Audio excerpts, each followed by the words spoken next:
What's up, you guys? Welcome back to my channel. So in this video I'm preparing stew.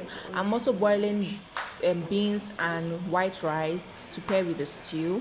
So first off, I steamed my meat and fried it, and right now I put oil inside this pot and then added my ginger and garlic and turmeric that I pounded yesterday.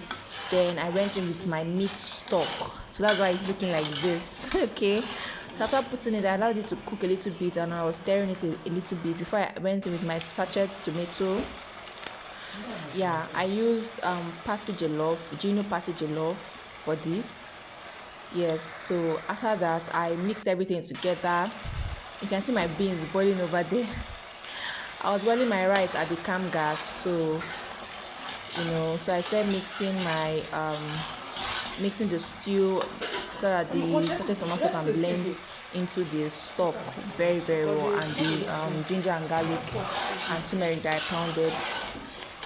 So I mixed everything together, make sure that everything is all good and everything is all dissolved. I was trying to make sure that the sachet tomato dissolves very well. Then afterwards I went in with salt. After everything has dissolved very well, I went in with some salt, to give it a little bit of taste.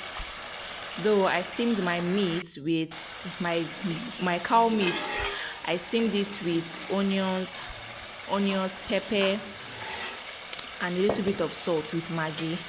So right here I showed you my tomato, my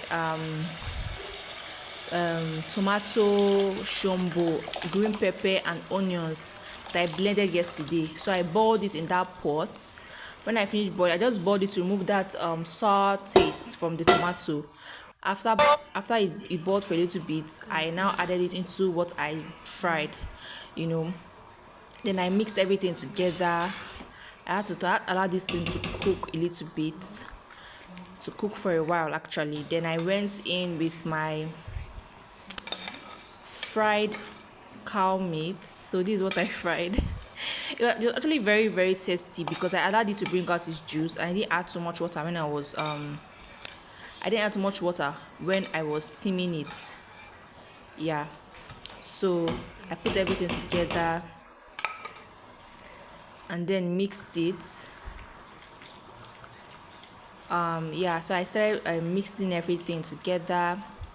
At this point I decided to add my turmeric. I added more turmeric. I love turmeric inside my jollof rice, inside my stew, So I added my turmeric inside the stew. Afterwards I went in with thyme. I went in with some thyme, and then after time I think I went in with curry. Now it depends on what you want to do. Some people say that curry and turmeric are the same thing. If you add curry, you don't need to add turmeric, or if you add turmeric, you don't need to add curry. Any one, okay. If you want to add just turmeric, you can add turmeric. If you want to add just curry, you can go ahead with that. So I now added another Maggi, though I added some and I was steaming the meat, but it was not tasting. I was not, it was not. I felt like I should add more Maggi. So I added Maggi into the stew. It's looking so good and it was smelling so good at this point because of the ginger and garlic. I love ginger and garlic in my stew. Oh my goodness. So I mixed everything together. At this point the stew was almost ready, just to cover and allow this to cook. Yeah, just to cover and allow it to cook. And yeah, at this point is ready. Okay, so if you like this video, don't forget to like, comment and subscribe.